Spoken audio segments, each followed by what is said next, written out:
나는 주식 투자를 안 해요. 이유는 주식 투자를 내가 언제 해봤냐면 88년도에 그때 내가 군목 갈 때는 주식 광풍이 일었어, 우리나라에. 주식을 모르면 군목 가서 군인 가족들하고 대화가 안 된다. 네, 그때 88년도에 주식을 처음 사봤어요. 그리고 돈을 좀 벌었어요. 근데 문제는 그때는 이제 밤 11시 뉴스에 마지막 주식 시세가 늘 나와요. 그때는 뭐 주식이 이렇게 회사가 많지도 않아. 그걸 안 보면 잠을 못 자. 이게 얼마 오르고 내렸는지.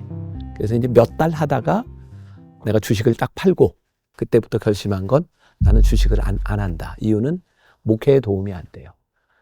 내 인생은 돈 버는 게 목적이 아니라 목회하는 게 목적이니까. 그리고 주식 안 해요, 나는. 근데 내가 주식을 하는 교인들에 대해서 원칙은 이렇게 이야기를 해줘요. 여러분들은 주식을 가지고 투자를 하십니까? 투기를 하십니까? 근데 우리 크리스찬들에게 내가 한 가지 굉장히 비현실적인 이야기를 하자면 주식을 살 때 어느 게 많이 오를 것이냐, 어느 게 돈을 많이 벌 것이냐는 나는 크리스찬의 기준은 아닌 것 같아요. 주식은 올바른 기업에 투자를 해주는 게 맞아요. 근데 나는 그렇게 하지 않기 때문에 나는 주식을 권하지는 않아요. 그래서 내가 진짜 크리스찬에게 정말 좋은 가치를 부여하자면 좋은 기업은 크리스찬 오너가 하는 기업이 좋은 기업이 아니고 하나님 나라의 가치에 맞는 일을 하는 게 좋은 기업이에요.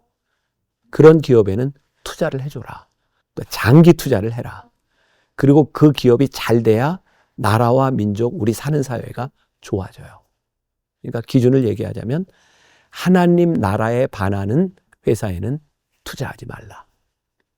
그리고 투자와 투기를 좀 구별하라. 그러면 나는 굉장히 좋은 기준인데, 아이고, 이 얘기 듣고 따를 사람이 얼마나 될까? 우리 신앙인들이 살아가면서 제일 어려움 가운데 살아가는 것은 사실은 악과 선에 대한 문제가 아니에요. 10년, 20년 신앙생활하는 사람들이 악을 구별하지 못할까요? 우리는 악을 알아요. 그래서 우리는 악과 선 사이에서 고민하기보다는 사실은 최선과 차선 사이에서 고민할 때가 많이 있어요. 우리 신앙인들이 가질 수 있는 제일 큰 유익이 있어요. 그게 뭐냐면 단순한 삶을 사는 거예요. 가지치기를 잘하면 인생이 복잡하지 않아요. 고민하지 않아도 돼요. 저에게는 몇 가지 원칙들이 있어요. 사실은 제가 이 원칙들만 가지고도 할 얘기가 참 많은데 그 중에 하나가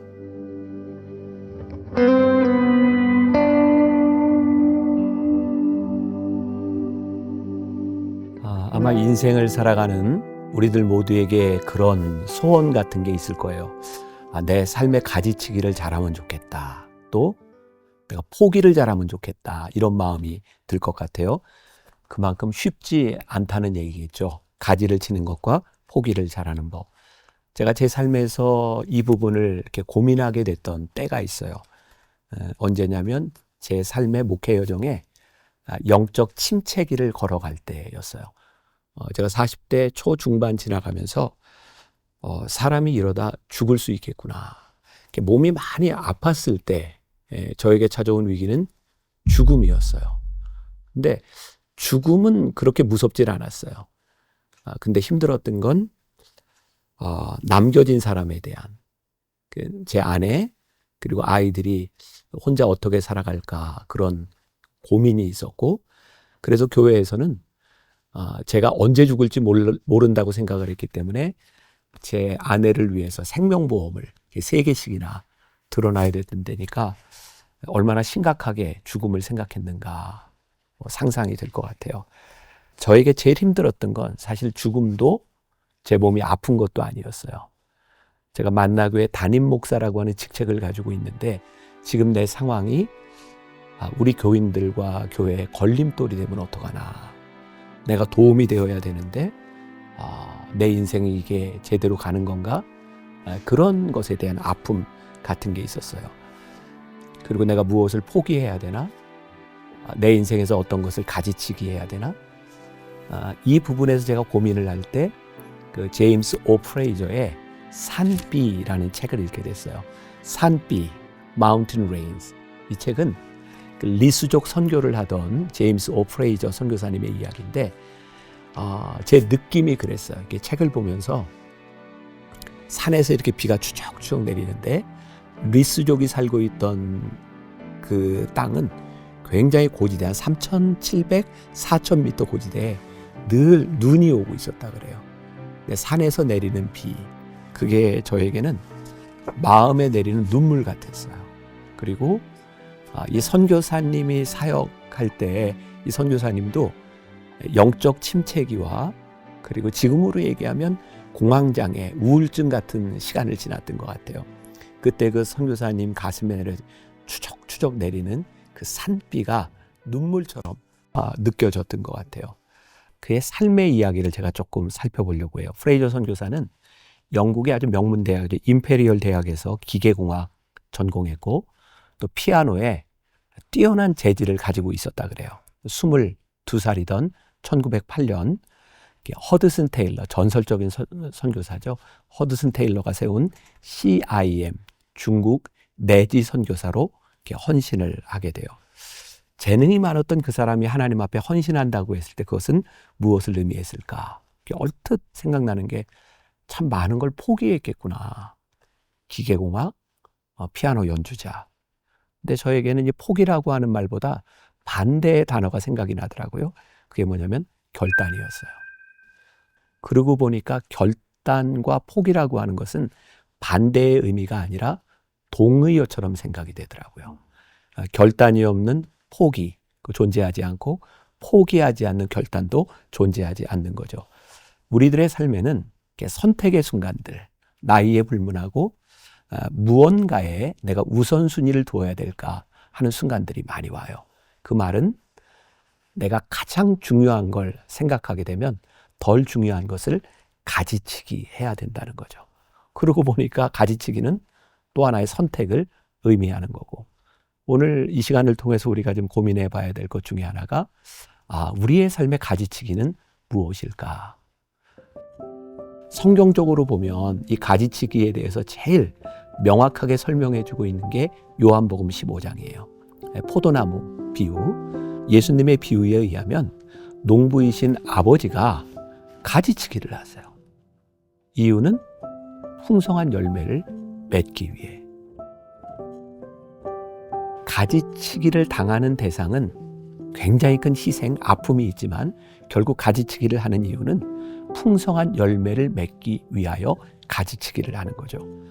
다시 조금 이제 제임스 오 프레이저의 이야기로 들어오면, 제임스 오 프레이저는 굉장히 훌륭한 선교사예요. 진짜 눈물이 날 정도로. 근데 조금 허무하게 죽어요. 52살의 나이에 말라리아로. 물론 그 당시에 말라리아가 무서운 병이기는 했지만 저렇게 좋은 선교사가 저렇게 허무하게 죽을 수 있나. 근데 저는 책을 읽으면서 52살의 나이로 세상을 떠난 프레이저 선교사를 실패했다고 생각하지 않아요. 물론 인생의 삶의 길이가 짧았다고 생각할 수는 있지만 절대로 실패했다고 생각하지 않아요. 이게 세상과 그리스도인이 살아가는 삶의 차이일 것이라는 생각이 들거든요. 하나님께서 우리들의 삶을 가지치기 하신다. 그게 풍성한 열매를 맺기 위함이라는 것을 우리들이 알고 확신할 때 우리의 삶은 길이로 해석되지 않아요. 가지치기한 인생에서 어떤 열매를 맺었느냐에 대한 부분이죠. 그래서 우리 그리스도인의 삶이 강력한 거예요. 세상 사람들은 조금 더 길게 살려고 노력할 때 우리는 풍성한 열매를 맺기 위해 살아가니까. 이것을 우리들이 신앙적인 용어로 사명 중심적인 삶, 그렇게 이야기를 하죠. 또 제가 여러분들에게 이런 도전적인 질문을 하나 던질 수 있을 것 같아요. 여러분들은 지금 하고 싶은 일을 하고 사세요? 아니면 해야만 되는 일을 하고 사세요? 생각해 볼까요? 제가 청년들에게 그리고 제 아들에게도 그런 얘기를 했어요. 얘야, 너희들 인생에 젊었을 때 해야만 되는 일을 하면 나중에 하고 싶은 일을 할 때가 와. 그런데 하고 싶은 일을 먼저 하면 너희들이 진짜 해야 되는 일을 못할 수도 있어. 제 이야기를 조금 할게요. 저는 하나님께 부르심을 받은 것에 대한 확신이 있는 사람이었고 그것 때문에 목회를 했어요. 그런데 제 인생에 어쩌면 황금기에 젊은 시절에 제일 많은 투자, 노력을 했던 게 뭐냐면 학위를 받는 일이었어요. 제가 미국에서 5년 동안 공부를 하면서 진짜 열심히 공부했어요. 얼마나 열심히 공부했냐면 딱 학위를 마치고 한국에 딱 돌아오면서 내가 다시는 공부하지 않으리라. 정말 공부에 질렸던 사람이에요. 내 인생의 황금기를 거기에 공하고 쏟아부었으니까 한국에 와서 자연스럽게 목회도 했지만 학교에 강의를 하게 됐고 또 이제 교수로 임용을 받게 되는 그런 오퍼를 받기도 했어요. 근데 그때 내 인생에 하나님이 나를 무엇을 위해 부르셨나 생각해 보니까 나는 목회를 위해서 부름을 받았더라고요. 지금 내가 생각해도 내가 참 멋지다는 생각이 들어요. 그 생각을 딱 하는 순간 5년 동안 제가 미국에서 공부했던 학위 과정에서 쌓았던 모든 자료, 리포트, 책을 저는 딱 패킹을 해가지고 그냥 버렸어요. 다시는 여기에 내 미련을 두지 않으리라. 내가 공부한 것은 내가 목회를 하기 위해 공부한 것인데 공부한 것을 써먹기 위해서 목회에 방해가 된다면 나는 과감하게 가지를 치리라. 내 인생의 참 잘한 결정 중에 하나가 그때 내 소중한 것을 버릴 수 있었던 것 같아요. 저는 제 인생에 제일 기뻤던 순간이 우리 아들 레미가 중학교 3학년 때 목사가 되겠다고 서원한 일이었어요. 나에게 이렇게 얘기했어요. 아빠, 저 아빠 같은 목사가 되고 싶어요. 와, 내 인생에 가장 행복했던 순간. 근데 우리 아들이 고등학교를 들어가면서 아버지인 나에게, 목사인 나에게 이런 질문을 하더라고요. 아빠, 제가 어떻게 하면 좋은 목사가 될 수 있을까요? 제가 아들에게 이렇게 얘기했는데 여러분들도 자녀에게 한번 시켜보세요. 아들아, 종이를 2장 가져와서 하나에는 네가 지금 제일 하고 싶은 걸 한번 써봐. 그리고 이쪽 종이에는 네가 좋은 목사가 되기 위해서는 뭘 해야 되는지 써봐. 그랬더니 그 당시에 우리 아들이 제일 하고 싶어 하는 일은 운동이었어요. 2번째가 베이스 기타 배우는 거. 이렇게 쭉 리스트업을 했어요. 근데 자기 손으로 자기가 좋은 목사가 되기 위해서 제일 먼저 해야 될 게 첫 번째가 말씀 묵상이었고 2번째가 공부였고 제가 아들에게 이렇게 얘기했어요. 아들아, 네가 해야만 되는 일과 하고 싶은 일 사이에서 올바른 선택을 하지 못하면 좋은 목사가 될 수 없겠지.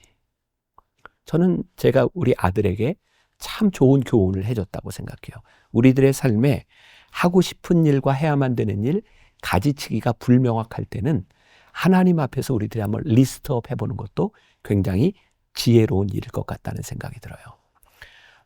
이 산비라는 책에 보면 굉장히 멋진 문장이 하나 나옵니다.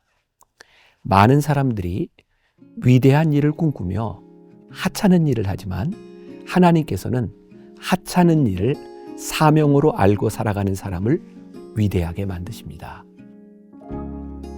저를 비롯해서 많은 크리스찬들, 목회자들이 그런 꿈을 꿉니다. 내가 하나님을 위하여 위대한 일을 하고 싶다. 근데 우리가 아무리 위대한 일을 꿈꿔도 하나님이 우리를 쓰시지 않는 일들은 결코 위대하지 않습니다. 여기에서 또 위대함이라고 하는 것도 우리들이 올바른 정의가 필요할 것 같아요. 여기서 위대함이란 세상이 말하는 위대함이 아니라 하나님이 우리를 쓰시는 위대함이겠죠. 저도 이제 60이 넘은 목회자인데 요즘도 제가 제일 고민하는 것 중에 하나가 뭐냐면 내가 하나님이 쓰시는 사람이 됐으면 좋겠다. 그리고 이건 진짜 노력이에요. 남들에게 어떻게 빌지는 모르지만 누군가 하찮게 여기는 일을 내가 기꺼이 할 수 있는 사람이 되면 참 하나님이 기뻐하실 것 같다. 이 하찮은 일을 하기 위해서는 우리들이 중요하게 생각하는 일들을 가지치기 하지 않는다면 그 하찮은 일, 하나님 앞에서 중요한 일을 하기가 참 힘들다는 생각이 들어요. 우리가 꿈꿔야 되는 일은 위대한 일이 아니라 하나님의 일을 꿈꾸며 우리들의 삶을 위대하게 만드시는 그분 앞에서 우리들이 어떤 가지치기를 할 수 있을까? 오늘 이 방송을 듣는 사람들의 연령층이 어떤지는 잘 모르겠지만 제가 젊은 사람들에게 요즘은 그런 얘기를 종종 해요. 여러분, 조바심 내지 마세요. 하나님은 때가 되면 우리를 세우시고 우리를 쓰시는 분이십니다. 나는 이 가지치기를 이렇게 또 생각해요. 우리의 인생이 기다림의 시간이다. 가지를 치면 그 순간 아무것도 없어요. 가지를 치고 그 나무에서 열매를 맺을 때까지 기다려야 되는 시간이에요. 이 기다림의 시간을 갖지 못하는 사람은 절대로 가지치기를 하지 못해요. 그러면 기다림은 어떻게 가능할까요? 하나님을 믿는 믿음이 없으면 이 기다림은 너무 힘든 시간이에요. 그래서 젊은이들에게, 얘들아, 너무 조바심 내지 마. 하나님이 우리를 쓰실 때가 되면 하나님이 쓰시는 거고, 하나님이 쓰실 때가 안 됐는데 우리들이 고개를 들면 그것처럼 비극적인 일이 없어. 이것도 좀 나이에 좀 갭이 있을 것 같은데, 우리 시대에는 옛날 이렇게 유원지에 가면 그 놀이하는 것 중에 두더지 잡기라는 게 있었어요. 두더지 잡기가 뭐냐면 이렇게 판에 이렇게 망치를 들고 두더지가 고개를 들면 때리는 거예요. 나엔 딱 그 모습이 연상이 되는 거예요. 우리가 고개를 들고 때가 안 됐는데 자꾸 쳐들면 하나님이 한 대씩 때리실 것 같아. 너 아직 때가 안 됐다. 기다리지 못하는 사람들은 아픔을 많이 경험해요. 이 아픔은 긍정적인 아픔이 아니라 부정적인 아픔이에요. 이 말도 제가 우리 교인들한테 종종 하는 얘기예요. 여러분, 설교 시간에 좋은 말 할 때 들으세요. 제가 아주 온화하게 웃으면서 얘기해요. 좋은 말 할 때 들으세요. 이 말의 의미는 뭘까요? 좋은 말 할 때 안 들으면 맞아요. 이런 얘기예요. 근데 뭐 제가 아주 나쁜 목사라 막 막말을 하거나 사람을 때리는 것이 아니라, 여러분, 좋은 말 할 때 하나님이 여러분들의 인생을 아프게 하시기 전에 말을 잘 들으세요. 이 말 속에는 여러 가지가 포함이 되는 것 같아요. 가지치기. 우리들이 스스로 하나님 앞에 가지치기 해야 되는, 아픔을 감수해야 되는 일은 무엇인가? 또 우리들이 가지치기를 잘하고 우리들이 하나님 앞에 이렇게 포기할 줄 아는 인생이 되기 위해서 기억해야 될 게 하나 있다. 제가 이렇게 써봤는데, 이 정도는 괜찮겠지라고 하는 것을 거절하십시오. 이 정도는 괜찮겠지. 우리들의 삶이요, 가지치기를 하지 못하는 굉장히 중요한 이유 가운데 하나가 늘 타협하는 거예요. 어떻게? 이 정도는 괜찮겠지. 사실 이 정도는 괜찮겠지라고 하는 것은 눈에 잘 띄지 않는 하찮게 여겨지는 일일 때도 있어요. 근데 이때 가지치기를 못하면 가지치기 하는 게 힘들어져요. 제 상상이에요. 나는 목사니까 앞으로 살아가는데, 뭐 지금도 그렇겠지만 돈이라고 하는 게 나에게 얼마나 큰 유혹이 될까.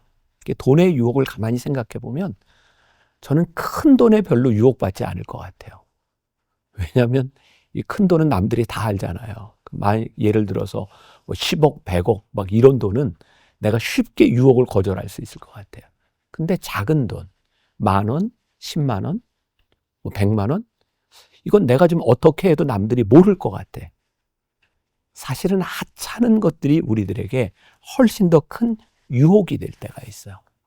오늘 말씀을 듣는 여러분들에게 좋은 신앙의 팁이 될 수도 있을 것 같은데, 하찮게 여기는 것, 거기서부터 우리의 가지치기가 시작될 수 있다. 이 정도는 괜찮겠지? 라고 하는 것에서 이 정도는 안 돼 라고 하는 우리들의 삶에 어떤 원칙, 가지치기가 이루어지면, 나는 이런 생각을 해요. 하나님께 우리를 온전히 내려놓으면, 가지치기를 잘하면 우리들의 삶은 아주 심플해진다. 우리 신앙인들이 가질 수 있는 제일 큰 유익이 있어요. 그게 뭐냐면 단순한 삶을 사는 거예요. 저에게는 몇 가지 원칙들이 있어요. 사실은 제가 이제 원칙들만 가지고도 할 얘기가 참 많은데, 그 중에 하나가 나는 처음 한 약속이 제일 중요하다고 생각해요. 처음 한 약속은 그때 필요해서 하는 약속이에요. 근데 우리가 살다 보면 처음 한 약속을 지키지 못하는 순간들이 있어요. 왜냐하면 이 약속보다 내가 보기에 더 중요한 일, 내가 무슨 이득을 얻을 수 있는 일들이 생기면 그 약속 때문에 고민해요. 근데 저는 그런 원칙이 있어요. 제가 처음 한 약속을 지키는 사람이 되게 해주세요. 저도 이제 교회 규모가 있다 보니까 저를 돕는 비서 역할을 해주는 분들도 있고 스케줄을 잡는 분들도 있어요. 근데 정말 제 인생은 심플해요. 약속이 딱 정해져 있으면 끝. 내가 다른 어떤 이득을 얻을 수 있는 그런 약속이 있어도 이건 끝이에요. 왜? 그 순간에 가장 중요하게 생각한 것은 지켜야 된다. 나는 이게 일종의 가지치기라고 생각해요. 그리고 내 속에 있는 확신이 뭐냐면 지금 내 눈에 아무리 중요하게 생각되어지고 내가 이득을 얻는 것 같아도 하나님이 허락하시지 않는 것은 진짜 축복이 아니다. 하나님은 때가 되면 하나님이 필요하시면 세워주시는 분이다. 그러니까 가지치기를 잘하는 사람들의 가장 큰 유익은 심플해진다. 그리고 가지치기를 잘하면 인생이 복잡하지 않아요. 고민하지 않아도 돼요. 이게 하나님 앞에서 믿음을 가지고 살아가는 사람들의 좋은 특권이 아닐까. 그래서 여러분들에게 가지치기를 한번 잘해보라. 이렇게 권해볼 수 있을 것 같고, 또 하나 가지치기를 하는 인생을 살아가는 데 있어서 생각할 게 있다. 그게 뭐냐면 최선과 차선을 좀 구분할 줄 아는 사람이 되었으면 좋겠다. 우리 신앙인들이 살아가면서 제일 어려움 가운데 살아가는 것은 사실은 악과 선에 대한 문제가 아니에요. 오늘 여기 이제 말씀을 듣고 있는 여러분들 가운데 10년, 20년 신앙생활하는 사람들이 악을 구별하지 못할까요? 우리는 악을 알아요. 그래서 우리는 악과 선 사이에서 고민하기보다는 사실은 최선과 차선 사이에서 고민할 때가 많이 있어요. 그 존 비비어의 유명한 책이 있죠. 무엇이 선인가? 이게 Good or God이라고 하는 제목으로 되어 있는데 존 비비어가 이야기하는 것 중에 하나가 우리들은 선하다고 생각하지만 그것이 하나님 편에 서지 않는 것이라면 옳지 않습니다. 우리는 선한 것이 아니라 하나님 편에 서야 되는 것입니다. 근데 우리가 늘 생각해야 되는 게 있다. 이것이 하나님 앞에 최선이냐 아니면 우리들이 최선임을 알매도 불구하고 차선을 택하고 살아가는 것은 아닌가. 저는 오스왈드 챔버스를 참 좋아해요. 진짜 좋아해요. 주님은 나의 최고봉. 저는 최고의 책이라고 보거든요. 거기 오스왈드 챔버스가 이런 이야기를 합니다. 영어로 이렇게 돼 있어요. The good is always the enemy of the best. 선은 늘 최선의 적이다. 이 말은 우리들이 한번 기억하고 살아가도 굉장히 도움이 될 것 같아요. 믿음 생활의 가장 큰 적은 죄가 아니다. 나의 권리를 당연하게 생각하고 따라가는 죄에 대한 문제가 아니라 하나님 앞에서 나의 권리를 주장하고 포기하지 못하는 것 때문에 우리들이 하나님 앞에 죄를 지을 때가 많이 있어요. 선교학을 공부할 때도 선교사로 나가는 사람들에게 굉장히 중요한 과목이 하나 있습니다. 그게 뭐냐면 권리 포기예요. 선교사로 나가는 사람들에게 있어서 첫 번째가 하나님 앞에 나의 권리를 포기하지 않으면 부르심을 받아들일 수 없는 거예요. 여러분, 권리 주장이 뭘까요? 권리 주장. 욕망이라는 말이에요. 내 속에서 내가 당연하게 여기는 내가 하고 싶은 일. 결국 신앙은 우리들이 하나님 앞에서 얼마나 많은 내 권리 주장을 포기하느냐. 그것이 가지치기의 문제는 아닐까. 죄가 우리들에게 가장 큰 원수가 아니라는 사실은 믿음 생활을 하는 사람들은 죄를 구별한다는 것 기억하세요. 결국은 하나님 앞에 내 권리를 포기하지 않는 것이 훨씬 더 무서운 일이다. 근데 C.S. 루이스가 이런 말을 했어요. 지옥으로 가는 길은 완만한 내리막이다. 그래서 내려가는지 모르고 가는 게 지옥이라는 말을 해요. 포기와 가지치기는 사실은 악과 죄에 대한 싸움에 대한 문제가 아니라 내 안에서 일어나는 일이다. 이것도 한번 생각해 보면 좋을 것 같아요.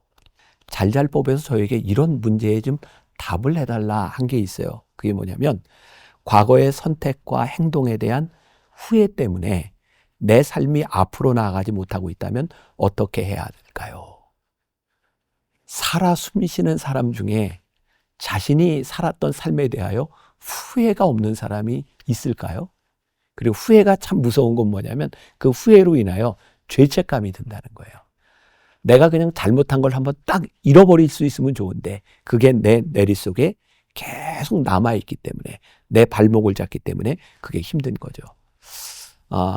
고통, 자신의 문제, 이게 내 잘못 산 죄로 인하여 그 결과물로 우리들에게 찾아온 것이라 생각하면 힘든 거죠. 예를 들면 그런 거예요. 건강을 잃은 사람이 있어요. 그런데 건강을 잃은 게 내가 젊은 시절에 잘못 살았어. 내 습관이 잘못됐어. 이렇게 생각하면 내가 지금 건강하지 못한 것에 대한 후회가 계속 밀려와요. 또 우리 신앙인들 중에는 자녀의 신앙 문제로 고민하는 사람이 많죠. 내 자녀가 교회를 안 다녀. 신앙생활을 안 해. 근데 가만히 생각해 보니까 우리 아이들의 중요한 때 내가 신앙교육을 잘못했어. 거기에 대한 죄책감, 그런 후회감을 가지는 사람들이 많이 있어요. 그런가 하면 경제적인 문제에 있어서도 내가 벌 만큼 벌고 내 능력이 여기까지니까 나는 이렇게 조금 어렵게 살 수 있어. 그러면 괜찮은데 내가 경제적으로 잘못된 선택, 또 내가 잘못된 일을 한 것 때문에 어려움을 당하고 있다면 사실은 경제적인 어려움보다 내 속에 있는 죄책감이 훨씬 더 커요. 근데 저는 이렇게 한번 조언을 해드리고 싶어요. 후회하지 마십시오. 아니, 후회가 되는데 후회하지 마세요. 왜? 후회는 하등 우리들에게 도움이 되지 않아요. 제가 이렇게 후회하는 교인들에게 소개하는 책이기도 하고 제가 이제 이런 조언을 하는데 어인 루처가 쓴 책 중에 회복의 하나님을 붙들라라는 책이 있습니다. 그 책에 보면 이런 말을 합니다. 우리들의 삶의 과거는 절대로 돌이킬 수 없습니다. 여러분들이 아무리 후회를 한다 그래도 우리들의 인생이, 우리들의 삶을 되돌려 놓을 수는 없어요. 그 대신에 우리가 할 수 있는 게 있습니다. 회복의 하나님을 붙드십시오. 우리를 회복시킬 수 있는 하나님의 은혜와 능력을 우리들이 믿고 그 하나님을 붙들어야 되는 겁니다. 후회가 되지만 후회하지 않도록, 과거에 매달리지 않도록. 성경이 우리들에게 이야기하죠. 보라, 새 것이 되었도다. 새 것이 됩니다. 하나님이 우리를 고쳐서 옛날로 만들어 주시지 않아요. 아무리 후회해도 우리 과거의 문제는 절대로 해결되지 않는다고 하는 것을 꼭 기억해야 돼요. 근데 제가 이런 생각을 하게 된 이유 가운데 하나는 제가 가장 좋아하는 성경 말씀하고 연관이 되어 있어요. 롬8 28, 로마서 8장 28절, 우리가 알거니와 하나님을 사랑하는 자, 곧 그 뜻대로 부르심을 입은 자들에게는 모든 것이 합력하여 선을 이루느니라. 지금 보면 조금 내가 왜 이랬을까? 그런 생각이 들지 모르지만 우리가 뭘 믿어요? 하나님은 합력하여 선을 이루시는군요. 그러니까 이건 우리들의 믿음, 신앙 고백과도 연결이 되어 있는 거예요. 하나님이 원하시는 것은요, 우리들이 마땅히 누릴 권리가 아니라 하나님 앞에서 조금 더 온전한 사람이 되는 거예요. 저는 우리 신앙인들에게, 특히 사역자들에게 참 중요한 게 있는데, 내가 내 권리 주장을 하는 그 순간부터 우리는 지금까지 살아왔던 우리들의 삶을 부정해요. 자, 우리 한국 교계에 은퇴 문제로, 또 전임자, 후임자, 그 예우 문제로 많은 갈등들이 있어요. 저는 아직 은퇴를 안 했으니까 제가 이렇게 말하는 것에 책임을 져야 되겠죠. 저도 이제 다쳤을 때 어떤 일이 있을지 몰라요. 근데 제 아내하고 둘이 요즘 이제 은퇴를 준비하면서 늘 하는 이야기가 있어요. 우리 서운해하지 말자. 그게 무슨 말이냐면 우리가 은퇴할 때도 우리가 원하는 것만큼의 어떤 것, 그게 채워지지 않을 수 있어요. 근데 뭐가 서운할까요? 서운함의 정체는 내가 이렇게까지 했는데 내가 이만큼 했으니 나는 이만큼의 보상을 받는 게 맞아 라고 생각하는데 그게 채워지지 않으면 서운한 거예요. 근데 저는 목사잖아요. 하나님께 부르심을 입었다고 내가 목회를 한다고 지금까지 왔는데 어느 날 내가 서운하다는 생각이 들면 내가 지금까지 살아왔던 삶을 다 부정하는 거예요. 나는 하나님의 일을 했다고 지금까지 해왔는데 이만큼밖에는 내가 대우를 못 받아? 그러면 나는 하나님의 일을 한 것이 아니라 내가 얻을 가치를 생각하고 살아온 인생이 되는 거예요. 제가 지금 이 얘기하는 게 저한테도 힘들고 우리 크리스찬들 많은 사람들에게 힘든 얘기일 거예요. 근데 우리들이 끊임없이 하나님 앞에서 내 권리를 포기하지 않으면 우리는 후회 속에 살아요. 서운함 속에 살아요. 근데 하나님이 우리들에게 주시는 삶은 그런 삶이 아니에요. 내가 가지치기 하고 권리를 포기하고 살았으면 하나님이 인도하시는 그 삶에 대하여 내가 자족하고 인도하심에 내가 수긍하고, 이게 사도 바울이 끊임없이 성경 속에서 고백했던 그런 일이죠. 오늘 결론적으로 이야기를 한다면 이런 권리 포기와 가지치기의 삶은 절대로 한순간에 이루어지는 것이 아니다. 이것은 우리들의 삶의 훈련과도 연관이 되어 있는 것이고 성경은 이런 훈련을 연단이라고 말을 해요.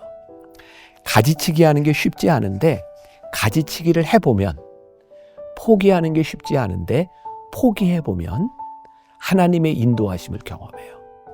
내가 원하는 것을 내려놓았을 때 하나님이 인도하시는 것을 경험하게 돼요.